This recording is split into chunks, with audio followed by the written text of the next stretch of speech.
tunjukkan kepada saya informasi dari mana bahwasanya Anda mendapatkan info Tuhan berubah menjadi manusia. Coba tunjukkan dalilnya. Dari mana Anda dapat pengetahuan ini? Dan itu adalah mujizat. Nah, agama Kristen bisa dipahami dengan akal atau agama yang tidak bisa dipahami dengan akal seperti yang disampaikan oleh dan Bang Andi Cilebe? Silakan jawab. Konfirmasi saja. Hanya bisa dipahami dengan iman, bukan dengan Oke, akal. berarti Gitu. Karena Tuhan kita adalah Tuhan Esa Jamak. Dalam itu kan kamu tadi menjelaskan tentang kebagaimanaan Tuhan, tapi kamu bawa-bawa jamak. Jamak itu jumlah. Itu Iya, bukan Bang. kualitas, tapi kuantitas. Nah, ini lagi.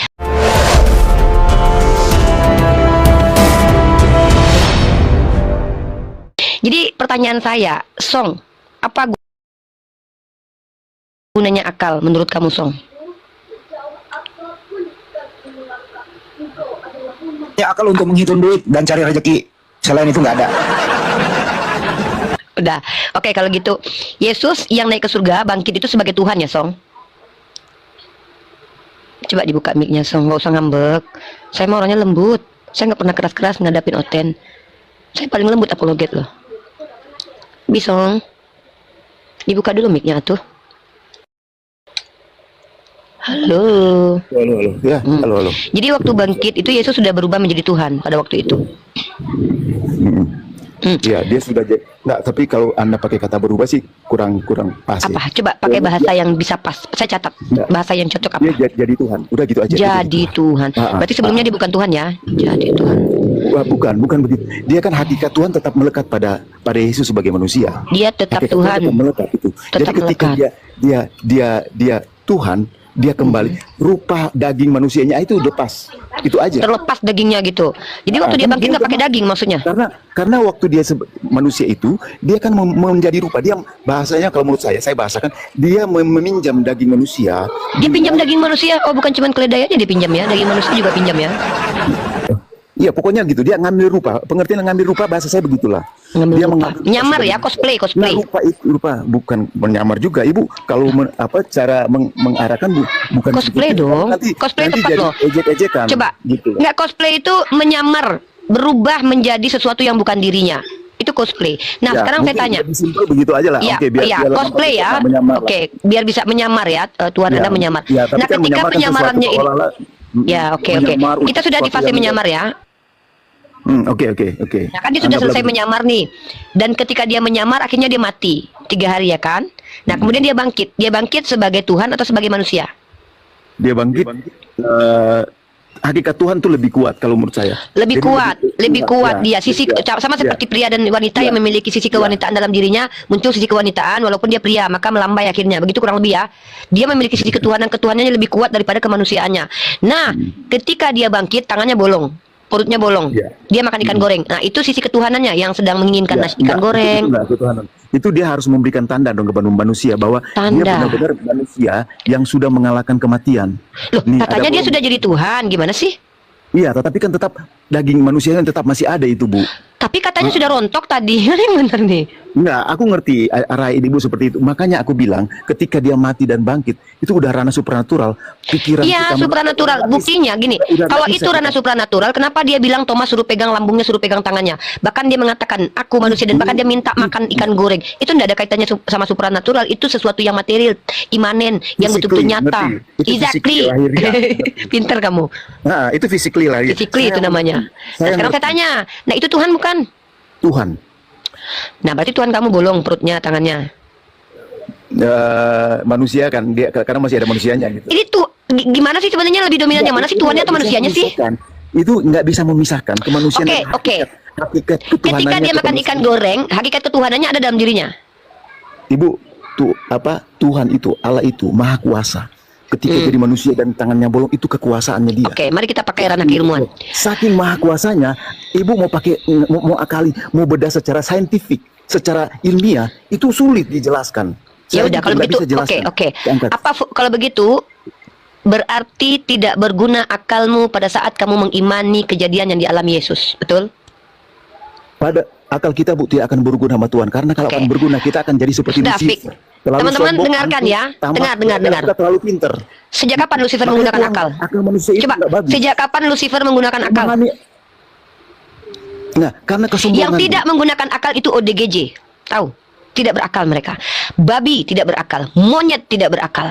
Punya otak, punya, tapi tidak berakal. Jangan samakan dengan Mereka- Lucifer orang berakal. mereka nggak punya akal, Bu. Brother, Mereka nggak yang punya akal. tidak berakal sama dengan Punya akal, babi, tidak punya- binatang. Oh, enggak Lalu begitu, ketika Bang. Anda loh, tunjukkan apakah Babi, binatang monyet tidak berakal? punya akal. Manusia punya akal, tapi punya Apa gunanya keterbatasan. akal kamu? Untuk memahami Untuk kemanusiaan. memahami kemanusiaan. Iya. Saya tanya, Iya. kemanusiaan Yesus itu masuk akal atau di luar akal? Kalau kemanusiaan Yesus itu di luar akal, Bu. Luar biasa di luar Statement akal. Anda sudah hancur dengan apa yang Anda bicarakan di kedua. Poin pertama Anda bilang bahwa akal untuk memahami kemanusiaan. Lalu saya tanya, kemanusiaan Yesus masuk akal atau di luar akal? Di luar akal. Mana Bu, perkataan Anda yang bisa dipegang ini, memahami- brother? memahami Tuhan menjadi manusia itu sulit kita memahami dengan akal. Dan Tuhan ingin mempersulit Anda. Jadi Tuhan sengaja mempersulit manusia supaya Tuhan berikan akal, kemudian Tuhan sengaja membuat manusia sulit dalam memahami esensi ketuhanannya, sehingga pada akhirnya Malah banyak dia- orang tersesat gara-gara Tuhan Anda. Malah dia membuat kita jadi simpel karena dia menjadi manusia.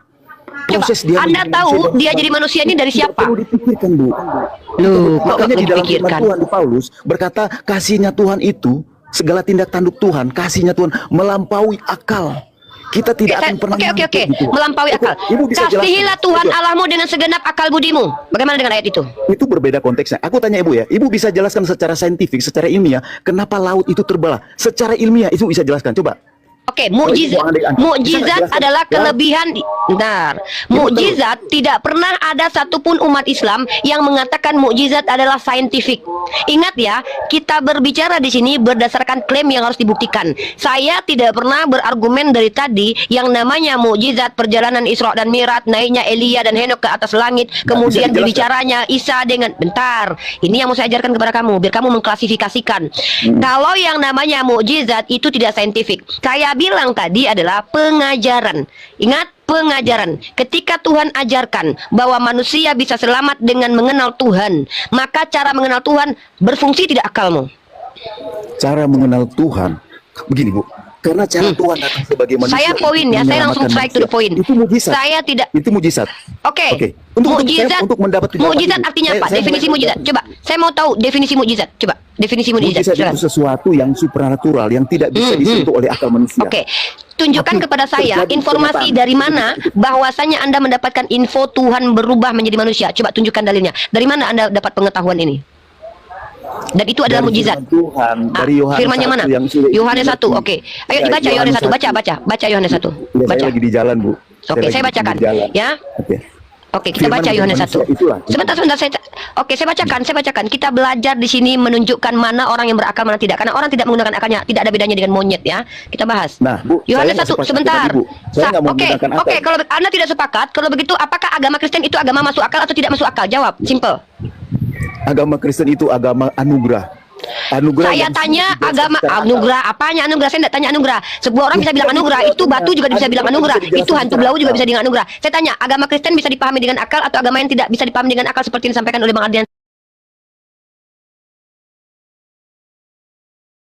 dan Bang Andi Cilebes? Silakan jawab. Hanya Konfirmasi bisa saja. Hanya bisa difahami dengan iman, bukan dengan Oke, akal. berarti fake. Jadi teman-teman, inilah kenapa kita umat Islam ini diperintahkan untuk afala taqilun, supaya kita tidak lama-lama tersesat ya. Dalam Islam, orang-orang manusia itu jadi hewan dalam ranah filsafat, dalam ranah ilmu mantik. Perhatikan. Monyet itu spesiesnya sama dengan manusia. Manusia ini hewan yang berpikir. Jadi yang membedakan kita dengan monyet adalah akal. Jadi kalau Anda orang yang memahami esensi ketuhanan, sesuatu tanpa akal, maka tidak ada bedanya dia dengan monyet.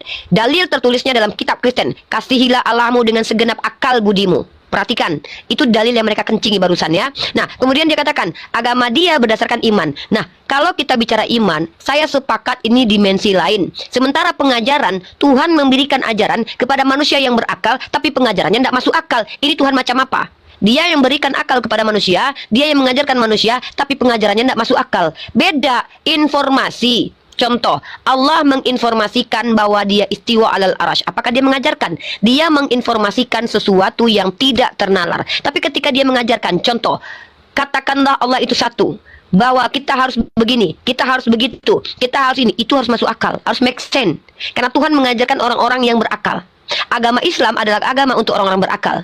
Karena agama Islam tidak bisa diakal-akali. Maka beragama itu harus berakal. Kenapa ODGJ tidak dikenai syariat? Karena mereka tidak berakal. Kenapa anak yang belum balik tidak dikenai syariat? Karena mereka belum berakal. Kenapa babi tidak diminta sholat? Kenapa tikus tidak diperintahkan untuk naik haji? Karena mereka tidak dikenai syariat. Padahal Nabi Muhammad rahmatan lil alamin. Lalu kenapa mereka tidak dikenai syariat? Karena mereka tidak berakal. Maka Islam adalah agama untuk orang-orang berakal. Nah, ada keambiguan, ada kesalahpahaman, ada sesuatu yang bagi orang Kristen mereka konklusikan padahal tidak seperti itu. Apa itu? Mereka katakan, oh, nggak mungkin terkait Tuhan kita pakai akal mukjizat. Nah, dalam Al-Quran maka eksplisit Allah sampaikan dalam surah Al-Baqarah ayat kedua, dzalikal kitabul la raiba fi hudal lil muttaqin. Siapa mereka yang bertakwa ini? Alladzina yu'minuna bil ghaib. Artinya orang-orang yang percaya kepada sesuatu yang gaib. Apa yang gaib? Kamu percaya bahwa suami mamamu adalah bapak kandungmu, padahal kau tidak pernah tes DNA. Emang kau lihat ketika mereka berhubungan badan, memang kau pastikan bahwa sperma yang masuk ke rahim ibumu adalah sperma bapakmu? Pernah kau melakukan penelitian saintifik? Tidak. Tapi akalmu bekerja, akalmu berfungsi. Dari mana? Kau lihat ada keserupaan wajahmu, kau lihat ada keserupaan karakter, kau lihat ada keserupaan watak. Dari situlah kau berpikir kemudian, oh betul ini adalah bapakku. Bahkan zaman sekarang itu pun bisa menipu manusia. Banyak manusia yang mirip. Contoh, saya dibilang mirip Siren Sungkar. Ya kan? Itu nggak fitnah, itu betul. Jadi artinya apa? Kalau hanya dari dasar kemiripan saja orang bisa tertipu, indera bisa tertipu. Ada yang disebut dengan delusi, ada yang disebut dengan ilusi, ada yang disebut dengan halusinasi. Manusia bisa tertipu dengan klaimnya, persepsinya bisa salah. Maka untuk membedakan ini berfungsilah akal. Berfungsilah akal. Supaya kita tahu yang kita klaimkan itu benar, maka ada namanya kajian saintifik. Kajian saintifik sebenarnya masuk ke ranah gaib. Saya katakan, kenapa? Bahkan dalam saintifik pun ada partikel God. Ada sesuatu yang belum mampu untuk ditelaah. Ingat, belum teruji bukan berarti tidak teruji. Al-Quran bagaimana? Kalau dalam metodologi saintifik, kita bicara saintifik, maka Al-Quran ilmiah. Pertanyaannya bisa dijawab semua. Siapa penulisnya? Jelas namanya. Kapan ditulisnya? Jelas namanya. Bagaimana penulisannya? Jelas. Siapa, mengapa, bagaimana latar belakang? Jelas. Bagaimana dengan Bible? Satu pertanyaan hancur keilmiahannya. Siapa penulis Bible? Nothing. Gagal sudah ilmiahnya. Lalu kemudian tentang konsep. Anda tahu tidak Tritunggal itu bukan produk Alkitabiah. Tritunggal adalah konsep. Paham arti konsep? Konsep itu produk akal. Lalu Anda bilang tidak mungkin Tuhan kami dipikirkan dengan akal. Bohong. Jangan menipu kami umat Islam. Konsep adalah produk pikiran. Konsep Tritunggal tidak pernah tertulis dalam Bible Anda, melainkan muncul dari orang-orang yang sudah mengenal ajaran pagan kemudian lalu menjelaskan bahwa supaya, nih dengar ya, kalau dikatakan Tuhan tiga pribadi tidak diikat dengan satu esensi, maka kalian politeis. Tapi ketika konsep Tritunggal muncul, tidak pernah diajarkan Yesus, tidak pernah diajarkan Tuhan Bani Israel, datang di abad kesekian sebuah konsep yang mengatakan bahwa 3 dalam 1, 1 dalam 3, membantah ilmu eksak. Apa ilmu eksak? 1 tambah 1, 2. Tidak pernah yang namanya 1 tambah 1 itu sama dengan 5 atau 3. Jadi inilah kenapa para filosof itu membuat sebuah kaidah ilmu supaya manusia ini tidak lari dari akalnya. Andai tidak diikat, maka betullah penyembah Sai Baba adalah Tuhan. Maka betullah penyembah Lia Eden adalah Tuhan. Maka kemudian ada informasi yang mengatakan orang berubah jadi ular separuh kepalanya, itu nanti diterima. Supaya manusia tidak tersesat dengan logika dan akalnya, maka masuklah manusia sejak zaman dahulu membuat rumusan-rumusan teori-teori tentang keilmuan. Salah satu ilmu tentang logika namanya ilmu filsafat. Ada yang disebut dengan ontologis, tentang keberadaan. Nikodemus turun, nggak ada manfaat kau di sini. Ada yang disebut dengan epistem, metodologi. Bagaimana? Dari mana kau tahu bahwa itu betul? Dari mana kau dapat? Siapa yang menyampaikan? Ini kaidah ilmu. Kalau kau tak mampu berbicara dari ranah keilmuan, kalau hanya imani, masuk ke dalam rumahmu, tutup pintumu, masuk ke dalam kotak dogma, diam, jangan bicara di publik. Karena tidak sama semua orang cara berpikirnya denganmu. Nanti suatu saat kalau ada yang menyatakan bahwa ini pohon adalah Tuhan, diterima dengan cara berpikirmu itu. Jadi Islam adalah agama untuk orang berakal. Kenapa? Karena memang agama tidak bisa diakal-akali. Allah katakan, afala yataqilun. Allah perintahkan kita untuk berpikir. Al-Quran datang sebagai klaim. Maka cara membuktikan bahwa Al-Quran bukanlah firman Allah, batalkan klaimnya. Tapi justru yang banyak, sekitar 80% klaim Al-Quran terbukti ilmiah. 20 belum terbukti, 20%. Kalau sudah ada 80% terbukti, 20-nya belum terbukti. Jangan samakan ya tidak terbukti dengan belum terbukti. Ya, kenapa harus menolak yang 20%? Ini belum terbukti. Kalau Sudah terbukti 98% Bible itu kitab distorsi tak jelas, lalu kenapa diterima yang 2%? Inilah kalian. Jadi kalau kalian bicara di hadapan kami umat Islam, kami tidak tuntut kalian berilmu tinggi, punya kredibilitas. Nggak, tapi minimal satu saja. Fungsikan akal kalian. Karena kalau kalian tidak berakal, mending saya ngomong sama monyet. Suara-suara yang keluar itu tak ada makna. Mending saya ngomong sama monyet. Ya, begitu. Jadi saya ingin mendudukkan bahwasannya ternyata telah diterima oleh saudara kita Bisong. Ternyata agama Kristen agama yang tidak masuk akal dan tidak dipahami oleh akal. Tapi bodohnya adalah mereka percaya konsep Trinitas. Koplak. Bilang tak bisa masuk akal, tapi konsep di bawah itu produk akal. Emang itu produk dubur. Maaf kata-kata saya agak manis. Oh, sorry. Itu produk akal, konsep. Kalian yang mengakal-ngakali Tuhan. Kami dibatasi. Ini lihat umat Islam. Ya, perkara ajaran masuk akal. Perkara Allah masuk ranah gaib. Allah laisa kamitslihi syai'un. Pernah tidak ada umat Islam yang mendeskripsikan tentang Allah? Coba tunjuk namanya.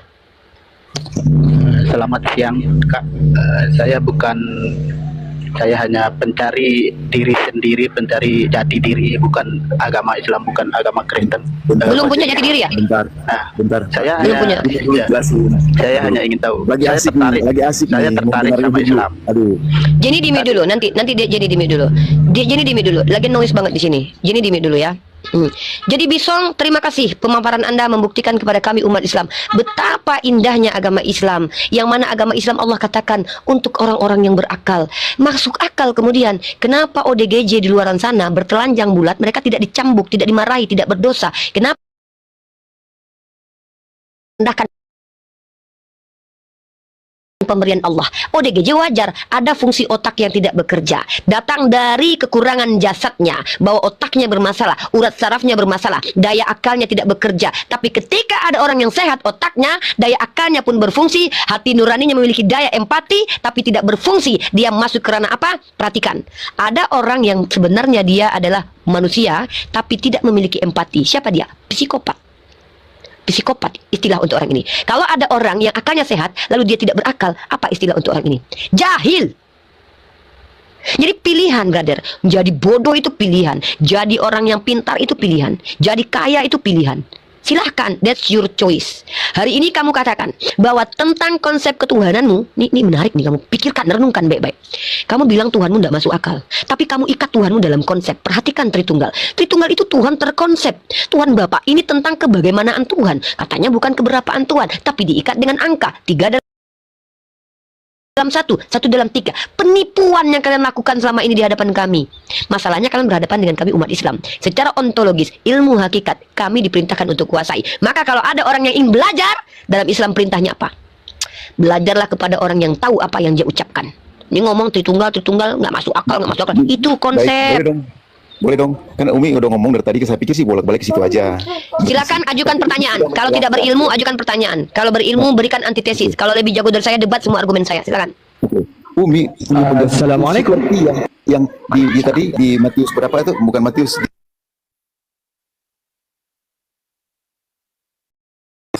Waalaikumsalam. Abang tuh ngomong kok tiba-tiba masuk. Kasihilah Tuhan Allahmu dengan segenap hatimu, jiwamu, dan akal budimu. Itu yang Umi jelaskan. Sama, Bu. Seperti dengan kami juga seperti itu. Cuma narasinya berbeda. Nyamain.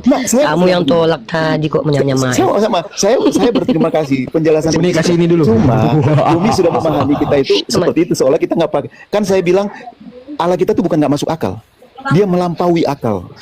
Ya kan? Dia Beyond logic, ini pahami ya. Beyond logic, bentar, Bu, unlogic, logic itu bedakan, brother. Ya, dengar. Ini saya kasih kamu. Saya transfer knowledge ini. Logic. Ya, terima kasih banyak. Logika. Terima kasih banyak. Beyond logic. Jujur, Ya. terima kasih buat Umi ini. Ya. Artinya begini, Umi. Artinya saya kerangka berpikir yang berdasarkan imannya Umi itu sebenarnya nggak jauh beda dengan kerangka berpikir kami. Jauh, brother. Pemaparannya berbeda. Pemaparannya berbeda. Enggak. Saya tunjukkan ini perbedaannya. Begini, sorry, saya jelaskan. Kan dengan segenap hatimu, jiwamu, dan akal budimu. Memang di kita juga begitu. Ada porsi kita pakai akal, ada porsi kita pakai manusia. Tapi kepada kealahan, keilahian Tuhan, kita nggak bisa pakai akal. Ini yang perlu kamu pahami. Menjalani secara manusia fisik lahiriah, hal-hal yang jasmania, kita harus punya akal, harus ada saintifik yang membuktikan semuanya itu. Itu kita akui gitu loh. Sama seperti dengan Umi jelasin tadi. Cuma begitu, nggak apa-apa. Umi kan sudah, karena kerangka berpikir iman Umi begitu, jadi sehingga Ini ya, menurut saya tidak itu pakai pilihan ranah untuk berpikir kita. iman Kalau loh. kita nggak pakai Saya akal, itu pilihan. bentar brother. Saya tidak menggunakan kerangka berpikir iman, belum. Andai saya masuk ke dalam kerangka berpikir iman akan lebih dalam kajiannya. Dengar, ada 3 hal yang perlu kamu bedakan dan pahami, renungkan. Tolong renungkan. Logik, beyond logic itu tidak sama, not equivalent dengan unlogic.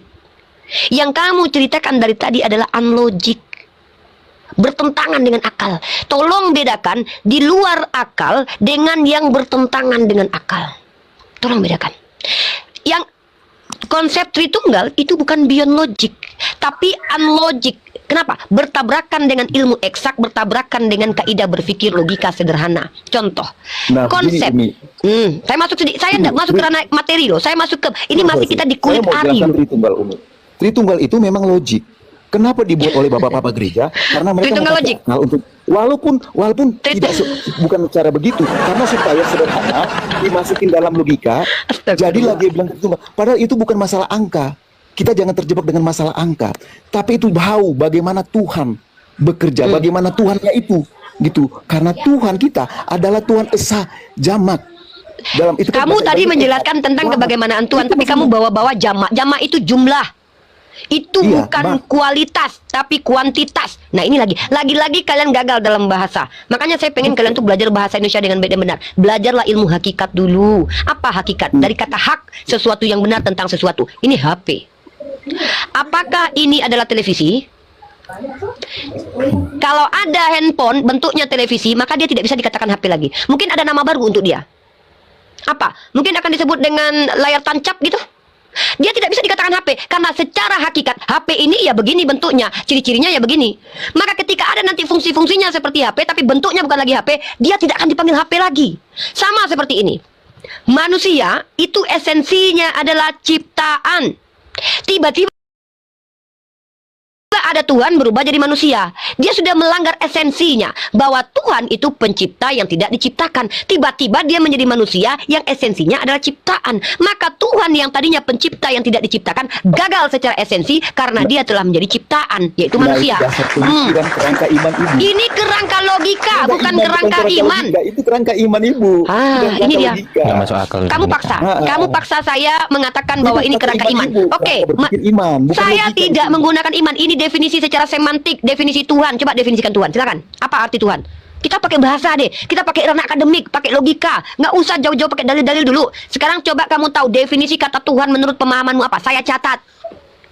Pemahaman saya, Tuhan itu pencipta alam semesta. Dia yang Pencipta. mengadakan kehidupan ini, dan hidup ini Oke. adalah dia. Dia yang Pencipta. berdaulat atas kehidupan Apakah ini. dia diciptakan? Dia tidak diciptakan. Sama Dia berarti pencipta. bahwa entitas yang disebut dengan Tuhan pencipta yang tidak diciptakan. Sepakat tidak kamu? Sepakat. Maka apa esensi dari manusia? Tuhan, sekarang manusia. Ya, manusia kan diciptakan. Nah, dengar Iya. ya teman-teman, mari kita buktikan bahwa akan ada manusia yang melanggar kaidahnya sendiri, akan ada manusia yang bahkan menentang perkataannya sendiri. Sejatinya aku mereka mengerti. tidak berdebat, diam. Shh. Sejatinya mereka tidak pernah berdebat dengan Uni Rifa, tapi mereka selalu berdebat dengan dirinya sendiri. Mari kita kunci, Tuhan pencipta yang tidak diciptakan, kata si Song. Percaya nggak dia dengan kalimatnya itu?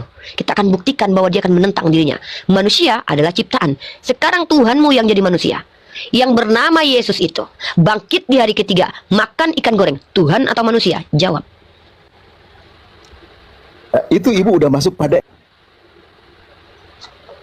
Jangan di-mute. Buka mute-nya. Kita akan lihat bagaimana, kenapa mereka dimasukkan Allah ke neraka jahanam. Karena mereka mengingkari dirinya sendiri. Ingat, dia yang katakan manusia itu ciptaan, Tuhan pencipta yang tidak diciptakan. Tiba-tiba Tuhannya yang pencipta itu menjadi ciptaan. Secara esensi dia sudah tolak dirinya sendiri. Makanya saya sarankan umat Kristiani, sebelum kalian masuk ke ranah akademis dalam ranah lintas agama, pertama kalian belajar dulu ontologis, belajar dulu epistem, belajar dulu ilmu hakikat. Itu satu, belajar dulu bahasa Indonesia yang baik dan benar. Lalu kemudian apa?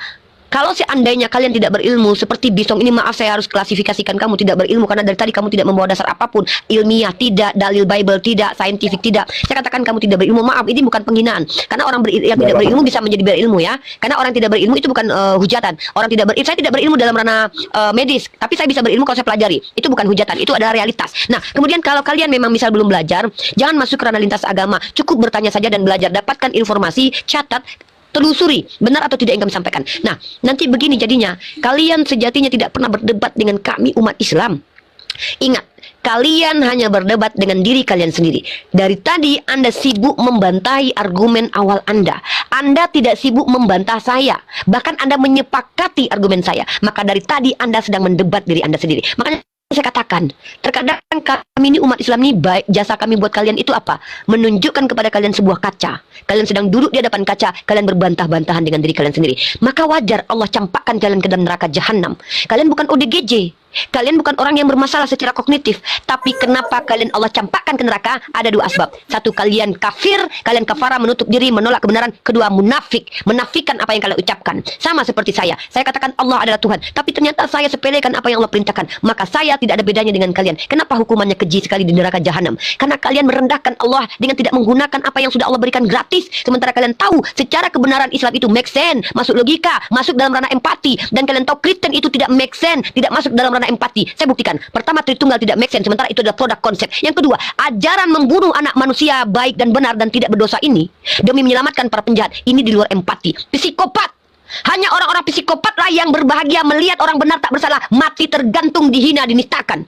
Hanya orang psikopat lah yang bahagia melihat anak kecil menjadi tumbal dari kejahatan orang lain. Psikopat. Wajar psikopat ini masuk penjara dihukum mati dan dia masuk dalam neraka jahanam. Maka secara tidak langsung sebenarnya kalian adalah orang-orang yang mengimani ajaran psikopat, yang membenarkan bahwasannya Tuhan haus darah, di mana Tuhan ketika mau mengampuni hambanya, Dia yang ciptakan hambanya, Dia yang berikan natur hambanya, Dia yang tahu bahwa ini hamba akan berdosa atau tidak. Tapi apa yang terjadi? Pokoknya harus ada darah yang benar, manusia baik dan benar, mati di tiang salib. Dia ajarkan tutorial membunuh dengan cara keji untuk menyelamatkan para penjahat. Pertama, dia membunuh orang baik dan benar. Padahal dalam kitab Amsal pasal ke-8 nomor 11, orang benar akan diselamatkan, pengkhianat akan menggantikan orang benar tersebut. Tapi kalian percaya orang benar ini mati, dihinakan, dinistakan. Kalian ikuti tuduhan orang Yahudi yang mengatakan dia nabi palsu sehingga layak dimatikan karena dia telah berdusta atas nama Tuhan, menghina Tuhan. Kalian benarkan itu? Yes, kami terima dia mati. Alasannya apa? Kalian katakan untuk menyelamatkan kalian. Kalian yang berdosa, kalian yang korupsi, kalian yang menghamili istri orang, kalian yang membunuh anak-anak kecil, tapi Tuhan yang kalian jadi tumbal. Inilah kenapa ajaran Kristen ini ajaran rentetan kesinambungan dari ajaran pagan, penyembah dewa Molokh, karena kalian berasal sumbernya dari Farisi yang Yesus sudah katakan, hati-hati dengan Farisi munafik, ahli Taurat, yang mana mereka ular beludak, mereka penyembah Baal, penyembah Molokh, yang mana Molokh meminta untuk mematikan wanita-wanita, anak-anak untuk dijadikan tumbal. Sementara ajaran Kristen hadir di abad, di tahun di mana antara Farisi Saduki bercampur dengan penyembah pagan. Kalian berada di bawah tangan seorang manusia yang mengaku bertemu Tuhan, Farisi munafik, seorang yang menjalankan hukum Torah dari sekte sesat, yang bahkan dia juga bersekongkol untuk menghabisi murid-murid Yesus. Padahal Tuhan kalian yang kalian sembah berkali-kali mengatakan, hati-hati dengan ragi Farisi. Apa ragi Farisi? Kemunafikan orang Farisi. Inilah doktrin kalian muncul dari orang yang dilaknat oleh Yesus sendiri. Oh iya, saya pendeta. Saya harus mengajarkan orang-orang seperti Anda supaya tidak lama Anda tersesat di jalan Anda. Silakan. Sayang Umi, aduh, Umi pinter sekali. Sayang agak sesat semua Umi. Cuma bantah. Tunjukkan definisi sesat, masukkan omongan saya dalam klasifikasi sesat. Muter-muter di situ. Beda Mo. Orang yang terpilih tidak terpilih. Memang kita orang bodoh, nggak apa-apa kita orang bodoh, kita disebut orang bodoh nggak apa-apa. Karena apa yang bodoh bagi dunia itu dimuliakan Tuhan. Siapa bilang? Lalu Tuhan mau berbantah-bantahan ketika dia mengatakan bahwa orang bodoh itu binasa karena kebodohannya. Dimuliakan Tuhan, diangkat Tuhan. Inilah, oke, saya kasih datanya ya. Sulit menjelaskan bagaimana cara Tuhan bekerja, kasih Tuhan kepada orang yang dikasih. Nggak apa-apa, itu oke. Nggak apa-apa, kita sudahi saja. Dan terima kasih. Sebentar, sebelum sudahi, izin nampilkan data boleh nggak, Bang? Boleh, Bang. Terima kasih ya. Enggak, sebentar. Tunggu. Harus narik. Bang Sang, tadi kan ini masuk akal. Ini masuk akal. Saya ada kerja nih. Iya, satu menit ya. Satu menit ya. Ini masuk akal. Ini tidak masuk akal. Nah, melampaui akal itu yang di mana? Melampaui akal itu melampaui. Iya, posisinya di mana? Ini kan posisi masuk akal nih. Pikiran kita tidak bisa mengambil. Enggak, ini kan tidak masuk akal. Sebuah peristiwa, pikiran kita tidak bisa sampai memahami sebuah. Itu melampaui. Ya, Iya sabar. kan? TMA ini Kan tidak logika masuk melampaui akal. itu gimana, Pak? Dengerin dulu. TMA ini tidak masuk akal. Yang titik-titik ini kan tidak masuk akal, alias di luar akal. Nah, ini masuk akal karena di dalam akal gitu loh. Nah, posisi melampaui akal itu di dalam garisan ini atau di luar garisan ini? Di luar layar Aki. Di sini. Nah, dekat gorengan, benar. Mantap. Itu susah kali di luar gorengan. Nah, tahu. Semasem. Ini loh, posisinya di sebelah mana? Saya ingin tahu gitu loh. Tunjuk aja. Jadi saya harus kemana? Nggak bisa pakai analogi Anda begitu. Nggak bisa. Nggak bisa. Ada dibilangin di gorengan tadi udah benar. Melampaui akal kan akal kita ngajar. Kalau tidak masuk akal kemungkinan orangnya nggak mau berpikir. Tidak masuk akal itu posisinya di dalam akal atau di luar akal kalau tidak masuk akal. Oke, gini. Enggak, kalau tidak masuk akal, Bang. Kalau tidak masuk akal ini, Bang, tidak masuk akal ini. Aduh, ngomong sendiri gantian lah, Bang. Tidak masuk akal ini, posisinya ini di luar akal atau di dalam akal? Kalau yang tidak masuk akal. Bukan, tidak masuk akal, bukan begitu. Di luar akal, bukan begitu. Loh, ini akal nih. Kalau di luar namanya apa? Nah, sebenarnya gini, melampaui akal dalam. Udah, lanjutin ini Pak. Apa ini Pak? Oke, lanjut. Maaf ya, ini. Saya Lanjut. mundur. Kayak gini. Tapi sebelum mundur saya minta maaf sama Bisong ya. Diksi-diksi yang saya lontarkan itu sebenarnya men-trigger Anda supaya Anda menghargai akal Anda dari Tuhan ya. Anda tidak bayar. Anda ya usaha saya untuk menstimulus, betul, luar biasa. Jadi saya minta maaf kalau saya mungkin sedikit menyakiti dengan diksi-diksi. Ya, terima kasih sudah mau berdiskusi dengan kami umat Islam dan doa saya adalah juga ya. Mohon maaf juga Bang Sok ya kalau di dalam perdiskusian Jenny nanti sabar. Saya mau bicara dengan saya mohon maaf kalau dalam perdiskusian saya terlalu jujur kepada Anda gitu kan, mengatakan Anda nggak paham, itu terlalu jujur. Saya mohon maaf ya, lanjut nih. Anda jujur lebih bagus. Ya, Bang Bisong, ada ranah-ranah yang memang kita harus pisahkan ya. Dalam ranah toleransi keberagamaan itu masuk ranah sosial, kita tempatkan posisinya di ranah kemanusiaan. Saya dengan Anda tidak punya masalah pribadi. Tapi dalam ranah dialektika lintas iman, kenapa saya mempertahankan argumen? Saya dididik dalam ranah fakultas saya untuk mengajarkan orang agar tidak tersesat dari ranah yang sesungguhnya. Maka parameternya adalah keilmuan, sisi akademik. Bahasa, kita gunakan bahasa yang disepakati secara konsensus dan kita juga akan telusuri kaidah-kaidah keilmian. Itu yang saya katakan tadi bahwa ini saintifik. Nah, saya menghindari debat kusir dengan teman-teman Kristen walaupun saya sering debat kusir dengan teman-teman Kristen dikarenakan apa? Karena terkadang mohon maaf Bang Song, stagnannya kita diskusi itu karena teman-teman Kristen tidak mampu masuk ke ranah ontologis, ranah ilmu hakikat. Contoh, beda manusia dengan Tuhan. Itu berbahaya. Kalau memang saya kasih contoh satu yang sangat-sangat spesifik. Ada istilah untuk sesuatu makhluk goib, kemudian dia berubah menjadi manusia, hidup di tengah-tengah manusia, dia tidak bisa dikatakan lagi hantu atau manusia. Tapi KBBI mengeluarkan bahasa baru untuk mengidentifikasi, untuk menjewantahkan, untuk menyebutkannya apa? Siluman. Nah, jadi kalau ada Tuhan yang adalah pencipta menjadi manusia, tidak bisa dikatakan Tuhan atau manusia.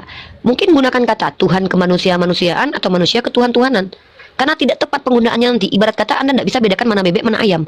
Dalam klasifikasi unggas, itu ada istilah-istilah seperti burung. Bahkan burung pun ada klasifikasinya. Burung lovebird, burung kakak tua. Padahal mereka sama-sama burung. Nah, ini supaya membedakan yang satu dengan yang lainnya. Kalau tidak ada perbedaan ini, maka kacaulah seluruh peradaban abangku. Maka mohon maaf kalau diksi-diksi yang saya gunakan terlalu keras. Saya hanya ingin Anda betul-betul menghargai Tuhan dengan memfungsikan apa yang Allah berikan, yang gratis, tidak dibayar, yang mana itu menjadi perbedaan antar kita dengan hewan. Itu akal. Oke. Gitu, Saya turun. Terima kasih banyak. Sama. Oke, mangga Pak, mari semuanya.